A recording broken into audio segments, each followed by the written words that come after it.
All the women you know are running triathlons. This is what happens when you turn 50. You have to prove to yourself that you've got something left. And what better way to do it than to throw your body at a vicious deadline with a torturous regimen of training. Nobody hopes to come in first. You just hope to finish. It's hardly a race, more like a masochistic last lemming's leap at the notion of health and vitality. At the idea of a future that still has time for aspiration. That a girl, honey. You step right over that cliff. That crowd of chiropractors and physical therapists you see down there, why, they're all waiting just for you. Have some cookies instead. When you're young, you make stupid mistakes and nearly lose everything, but are rescued by your parents, your boyfriend, or your equally foolish and ignorant friends. When you're older, all those people are distant, gone, or dead. You're left to rescue yourself. And it doesn't matter if you jump or play it safe. Even if you eat right and run 26 miles, you're going to lose it all anyway, as if anything ever was yours to begin with. Death continually on the sidelines with a can of Coke and a bag of chips, pointing and laughing so hard that he chokes, letting you live one more day for the sheer sake of his own entertainment. Ah, mes enfants, c'est complètement fou. Completely crazy, he says. That's exactly right. And though you've no idea why death would speak French, it hardly seems more ridiculous than anything else. This kind of thinking, you know, isn't really helpful. But better to be existentially hysterical than merely maudlin. There are reasons why a triathlon is not for you. For starters, you don't like to swim, which is to say you are a terrible swimmer. If your feet can't touch the ground, you're in too deep. Wading, that's a nice idea. At the age of 7 in the murky lake of a bungalow colony in upstate New York, your best friend tried to teach you how to swim. Just as you were getting the hang of it, you looked back and smiled to see her waving you on. Only when she started to scream did you notice the thick, dark sine wave of the copperhead that was headed right toward you. You finally learned to swim at summer camp, where the humiliation of being a tadpole was too great to bear. But you've never enjoyed it. Then again, a triathlon, you tell yourself, is not about enjoyment.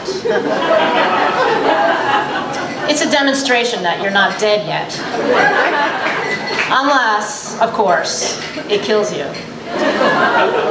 Although most likely it won't be the training or even the race that does you in.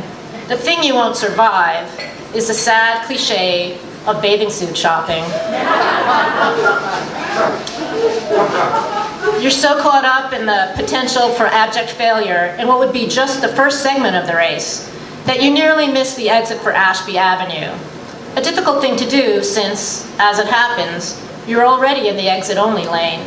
The sudden proximity of a grassy embankment, the thing that alerts your brain to pending impact if you should fail to turn the wheel. Don't think and drive. Your stomach flips, and there it is, the undeniable truth. You're still not buying any bathing suit. But you've driven across the Bay Bridge to buy a pair of sneakers. You have fallen arches, says the salesman in the fancy athletic shoe store on College Avenue. You hang your head. You're always hanging your head. He's watching you walk back and forth in your bare feet, and while you note his tan vitality, his easy smile, a runner surely, maybe yoga or Pilates, all he sees is your wavering ankles, the sinking splay of your metatarsals, your excessive pronation. But you knew this already, crossed the water to come here, don't need Mr. Fitness to reiterate the news. Triathlon or no, you can't go around anymore on what you have, a pair of Asics so tattered and worn that he's declared them essentially useless. Let's see, he says, scanning the wall of shoes, if we can't find you something with a little support. He looks at you kindly as he indicates a seat, and you think for a brief, shining moment that maybe he can help you. The sale goes by quickly, Few styles come wide enough to fit your feet. Before you know it, you're alone out front, paused on the sidewalk with a blue cardboard box in the crook of your arm. You drove around in so many circles to find a spot that now you can't remember where you parked your car. You start off in one direction, and then, uncertain, you turn around. Isn't that just how it starts? A few things slip your mind, and then a few more, until you can't remember what you meant to do, or even who you are. Perhaps, in the end, that will be restful. Finally, some peace and quiet. No more insidious chatter filling up your head. No more corny scythe-wielding figures in your peripheral vision. You already regret the small fortune you've just spent on sneakers, the way they announced your redoubled efforts, as though new running shoes could change your life. You know they're nothing in the face of salted caramel ice cream and your flat-screen TV. At this moment, all that remains in the forefront of your consumer-addled mind is the comfort of your one-bedroom apartment in a familiar, if fog-ridden neighborhood across the bay, where the final season of The Sopranos waits in your mailbox, courtesy of Netflix. In garish spandex, a handful of cyclists comes whizzing by. Escher and Muybridge come to life in an anatomical mashup, this elegant fury of wheels and limbs, a not-so-critical mass.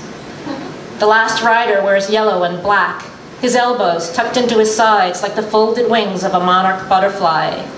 He turns his helmeted head and nods at you. You smile and give a little wave.